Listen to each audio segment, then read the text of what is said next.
and welcome to Choose a Vape-Free Life. My name is Carol Williard. I'm the creator and founder. Over the course of 40 years, I've helped thousands of people get free from nicotine, either through vaping or smoking. And I'm endorsed by the medical profession, national medical organizations. I've helped people in the recovery community, so I have endorsements from them. I've helped celebrities stop smoking and normal folk like you and me. In the course of this video, you're going to hear me saying words like vaping and smoking. You see, half of my clients are vapers. So that's why I created Choose a Vape-Free Life out of my Stop Smoking program, Choose a Smoke-Free Life. And so if you want to know more about my background, you might want to visit that website, chooseasmokefreelife.com, to find out more in depth about how this approach works, other than in this video. Now, in the course of this video, I'm going to be talking about vaping and smoking, because the fact of the matter is, it's the same. You see, it's all about getting nicotine. It's all about taking that hit and getting that dopamine rush in the brain. And so whether you choose a tobacco cigarette or an e-cigarette, it's really about getting nicotine. It's a nicotine delivery system. And therefore, I'll be saying things like desire to vape or desire to smoke, or I can't smoke, or I can't vape. But it's all the same problem. It's all about getting free from nicotine. Now, I haven't mentioned to you the most important part of all of this, and that is that I'm an ex-smoker. I was a 2.5 pack a day smoker by the time I stopped. So I understand the need for immediate gratification.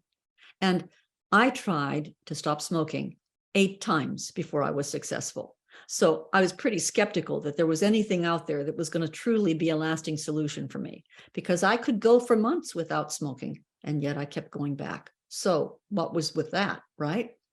And I even got pneumonia. I smoked all the way through having pneumonia. You see, it didn't stop me. It just slowed me down. So I don't know about you, but perhaps you're like me, and perhaps you are looking for a way to control your use of nicotine. Perhaps you're hoping that if you stop for a little bit, you'll be able to return to vaping in a more civilized manner. That's what I was hoping for. Perhaps you are experiencing the consequences of your vaping, and maybe you're thinking, this isn't such an easy thing for me to put down, and so I better find a solution that is different than what I've been able to come up with. Or worse yet, perhaps like me, you were told by a doctor that you have to stop vaping. I was told I have to stop smoking. Now, I don't know what your solution was, but for me, years ago, I went to the cafeteria of the doctor's building that I visited. And in those days, you could smoke in those buildings. And I had a coffee and a cigarette to figure out how I was going to stop smoking, because frankly, cigarettes were the solution to my problem. They weren't the problem, and they were my best friend. They were what helped me get through. So I understand that there might be some ambivalence about stopping, that there's, on one hand, you want to be free from nicotine, and on the other hand, it seems like it's the only thing that gets you through. You see, there's a solution to this, and it's not where you think it is. But before I get to that, I want to tell you what I'm not and what I am. I'm not a minister. I'm not a therapist. I'm not a doctor. And I'm not a counselor. Even I am a teacher and a trainer. Oh, and I'm not a hypnotist. Okay. I'm a teacher and a trainer. And that is really important for you to understand about me, is that my training is based on something that I've lived, that I've walked my talk, and I'm still walking my talk. Now, I want to share with you a story. I live in Austin, Texas. And if you know Austin, Texas, there's a highway called 620. And I was driving down it, and I came across a vape shop. And so I pulled in, I went in, and I asked the young girl working there, I said, what's some of the most important products or the most popular products that you offer? And what delivers the most amount of nicotine? Because frankly, as a smoker, that's what I was looking for, as the biggest hit.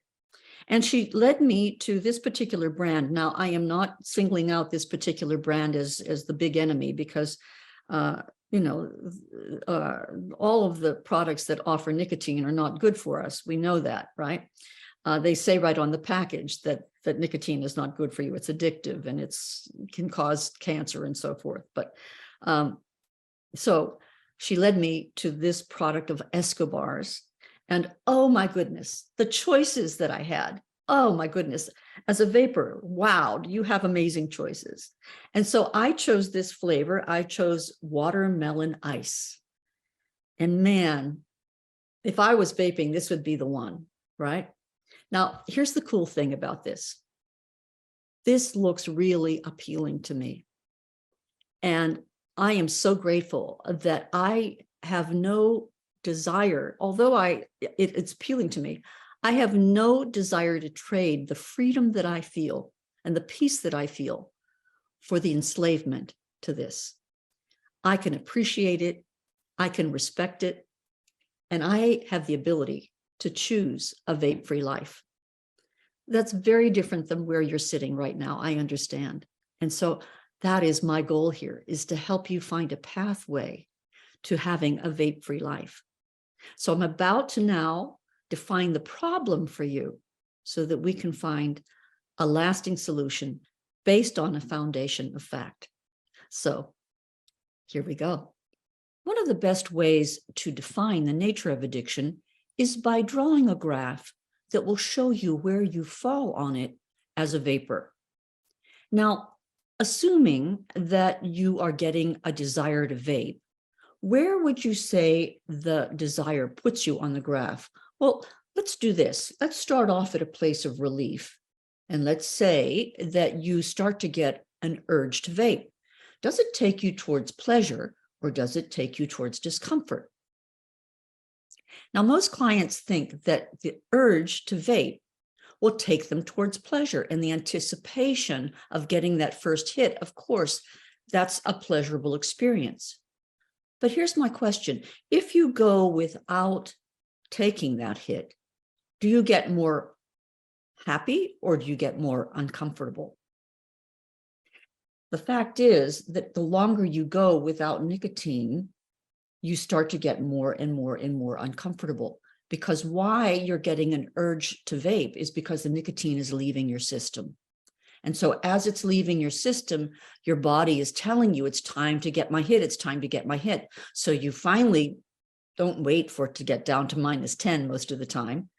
You take that first hit, and it takes you up, right? That dopamine hit in your brain, it takes you up. The question is, does it take you up to relief or does it take you to pleasure? Now, for us, that first hit, that is pleasure. It is taking us up. It's taking us up. It's taking us up. But it's only taking you up to getting the relief from the discomfort of going without. You see, that's the nature of being hooked or hacked, depending on your generation. And so once you get that relief, you're doing fine, because now your nicotine level is happy. You've accomplished your tolerance for nicotine. And then when your body needs more nicotine, it starts to get uncomfortable, and it's telling you it's time to take that next hit. And so then you take that hit and it takes you back up. And then this becomes the picture of what addiction looks like. You see, you are beginning to withdraw from nicotine each and every day that you vape. And if you've been vaping for 5 years, that means that you've been withdrawing from nicotine every day for 5 years.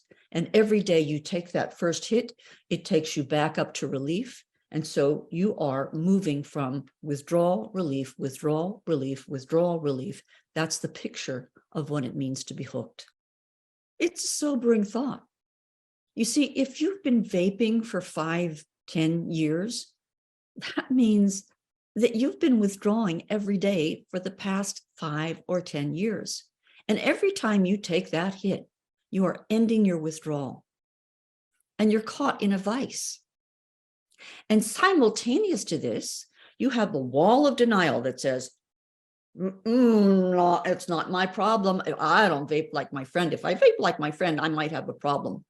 And then our addiction continues, and we're starting to vape like our friend. And then we think, well, you know what? This isn't the right time. And I'm still young and I'm not really experiencing health consequences, and so forth and so on, as the nature of your problem gets worse and worse. You see, I like the disease concept of addiction because addictions are very similar to chronic diseases. That is, that unless there is treatment for that problem, it only gets worse. It never gets better by itself. And so that is why you need a permanent solution to this problem, not a quick fix.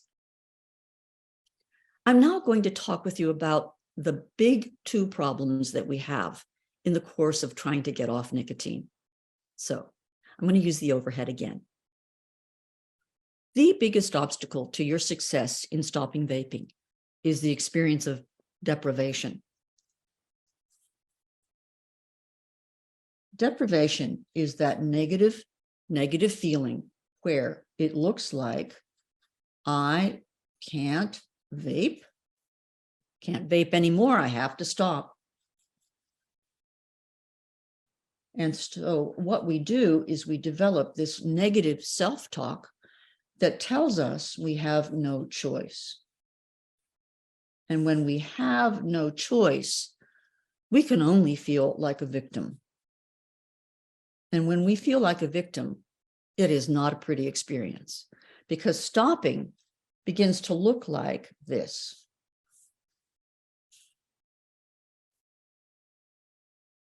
You're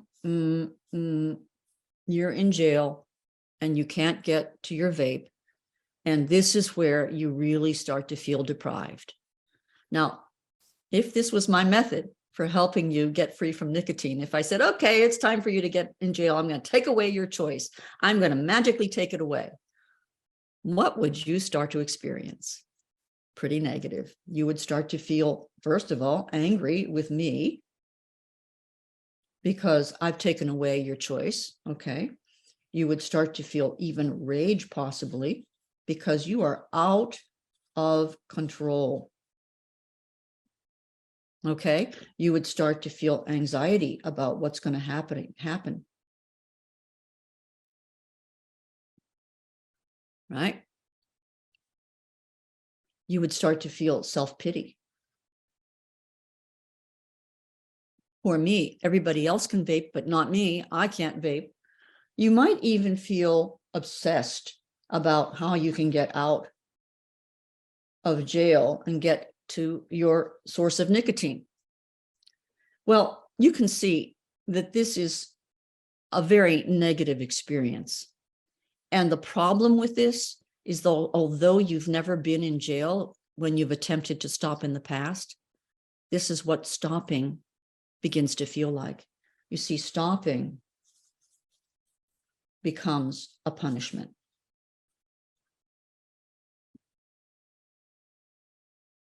Okay. And if stopping is a punishment, well, guess what? Starting back to vaping is the reward, because this becomes so negative that you would rather vape than feel deprived. And so it takes you right back to vaping. So we need to find a way out of deprivation in order for you to have a lasting experience and a positive experience about the possibility of stopping. So how are we going to get out from under this? Well, let's think about this. What's the opposite of I can't vape, I have to stop? Is I can vape. And I don't have to stop. You see, you have a choice in the matter. And the way I'm going to reinforce that for you is I'm going to have you carry your vape in the course of stopping, so that you always know that you have a choice no matter what. Because when you have a choice, you're not the victim, you're the cause of whether you stop or not. And when you're the cause, you are free to make a choice You'll be coming from freedom, not from deprivation. That will rescue you from feeling like you're in jail, because you will, in fact, be free to vape. In fact, you can always vape no matter what. Now, I know this woman has to be crazy. She's telling me that I can vape. I don't have to stop. I am not giving you permission to vape. I am telling you that the choice is yours. You see, right now, you don't have a choice. You have to vape. You don't have a choice. You are someone that is hooked, and that means you've lost the ability to choose. I'm here to help you recover that ability to choose. And so the way that you recover it is by recognizing, you know what, the choice is mine. It's up to me whether I vape or not. And so therefore, I'm going to learn how to make choices, but I want to first recognize the negative choices that I'm making so that I can begin to practice making some positive choices. And then on the day that I stop, I'll be free to choose not to vape once and for all. Now, I know that's a lot to wrap your head around, and I know that there's a lot of yeah buts, and that's what the training is all about, for you to see that, yes, but I have to stop because I have good health. And the fact of the matter is, no, I don't have to have good health. I can still choose to vape, even though it's unthinkable. You see, that's what this training is going to teach you, is that no matter what, you can keep on doing it. Because the fact of the matter is, that's what you've been saying to yourself. I can't vape. I have to stop. I can't vape. I have to stop. And it hasn't amounted to a hill of beans. So now I'm going to teach you another way of going about this by recognizing, you know what, I have a choice, and the choice is mine, and it's up to me, and I'm not beholden to anything or anyone. It's going to be my choice to stop vaping or not. I'm now going to talk with you about the second biggest problem that we face in the course of stopping vaping. So here we go. Most of us are hoping that we'll get to a place where we don't want to vape. Okay. And I want to make a distinction. Of course, you no longer want the consequences of vaping. That's why you're sitting across from me. And the difference between where I'm sitting and where you're sitting is that I don't want to vape, and I don't even want to smoke, even though I am an ex-smoker, because the urges, the obsession has left me. But in the course of stopping vaping, you're going to have urges. That's what the need for nicotine is all about. So if in the course of the days that you're stopping vaping, you are trying to get rid of your urges to vape, you're trying to run away from the problem by not facing it. You see, what you're attempting to do is you are attempting to repress your urges, okay? And repression doesn't work. Now, just about every program that's out there and just about every product that is out there is teaching you or offering you a way to get rid of your urges to vape. And unfortunately, that is not a permanent solution. Now, if it is a permanent solution, if you found that, great, more power to you. If you haven't tried those methods, I urge you to do that research.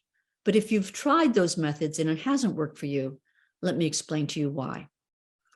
The first way that we attempt to get rid of our urges to vape is by vaping. That's what vaping is all about. You get in your conscious mind a desire to vape, right? And you stuff it in your unconscious. See, above the line is conscious, and below the line is unconscious. Okay, so when you stuff your desire to vape by satisfying it and giving it nicotine, you got no more urges to vape up above, right, in your conscious mind. So, oh, that sounds like a good solution, except when it's no longer a solution and you're now sitting across from me, what do? There you go for replacement therapy. Okay, and I say therapy because here's my question. How are you going to recover from nicotine if you are merely giving yourself nicotine in another form? You are transferring merely your dependency from nicotine in one form into another. And the theory is that over time, that need for nicotine will blow over. But does it really? If you're still giving yourself nicotine, when you remove the replacement, the need for nicotine is going to be there. And so what will you do? You'll either go back to the replacement or you'll go back to your vape pen as a solution. So I don't see that that's a permanent solution for you. Another way that methods teach you to repress your urges is through substitutions.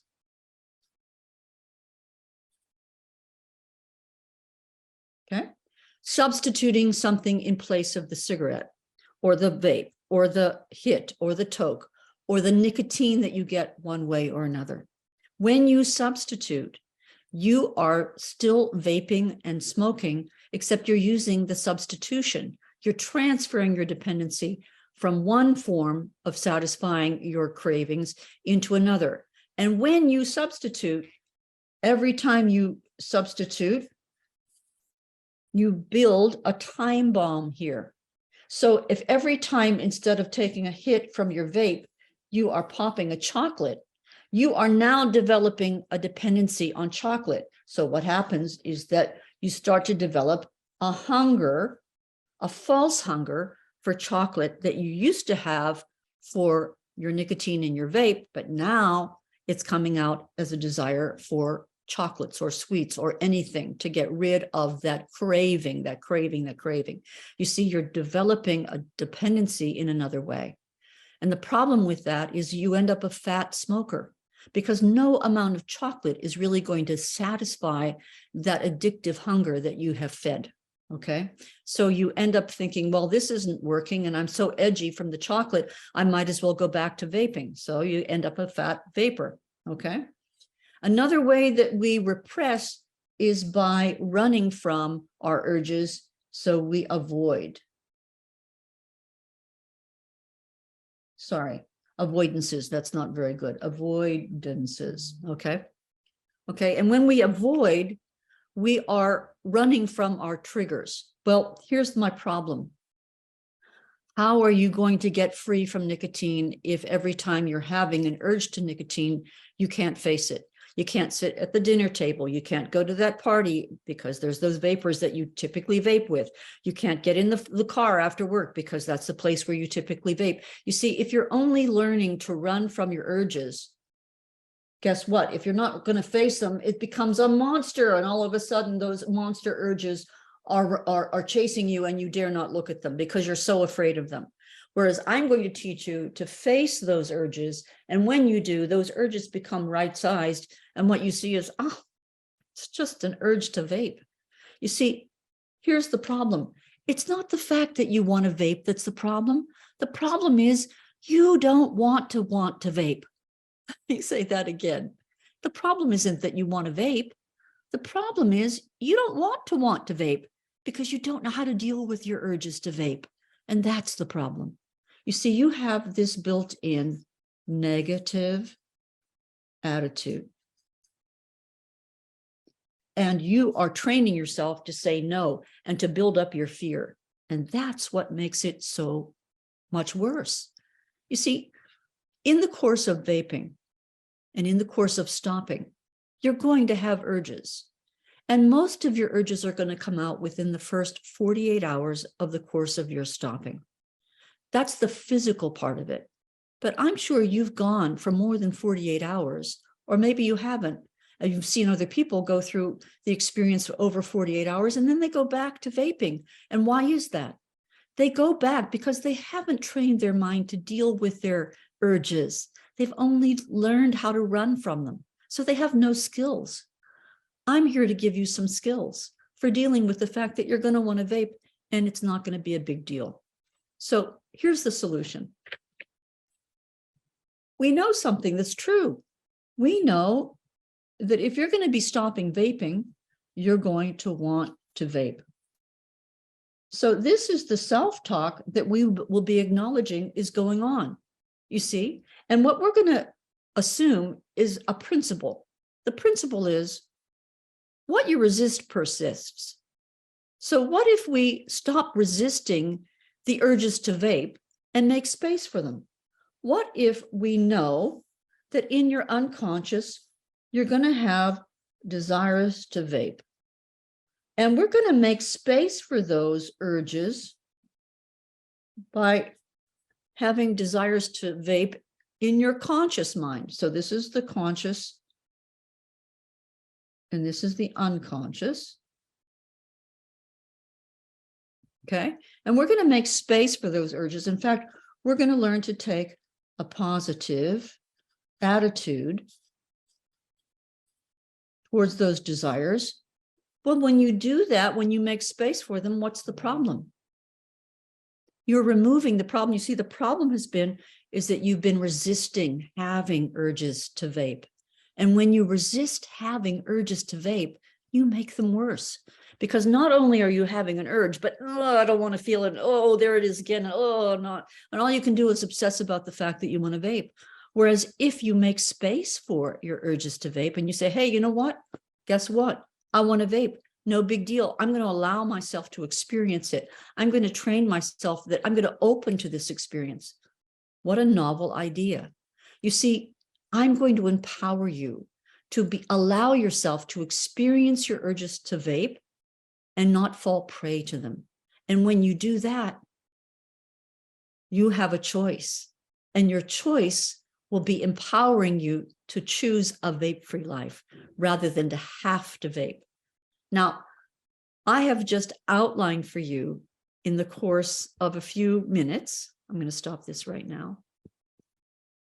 I have just outlined for you in the course of a few minutes an approach that takes a couple of days to wrap your head around. But what I want you to know is that the solution that you've been looking for comes from within you, and I'm going to help you develop a concrete path to discovering that. I promise you that I have no magic for you, but the magic that you're looking for resides within you, and I'm going to help you discover that so that you will not be beholden to me. You won't be beholden to anything outside of you, that you'll see that by following these very simple, concrete steps, you can create a vape-free life, a pathway to a lasting freedom. So I hope that this resonates with you. I hope it makes sense to you. And I sincerely hope to meet you on the other side. I would love to greet you into the Choose a Vape-Free Life community. Thank you for your time, and all the best to you.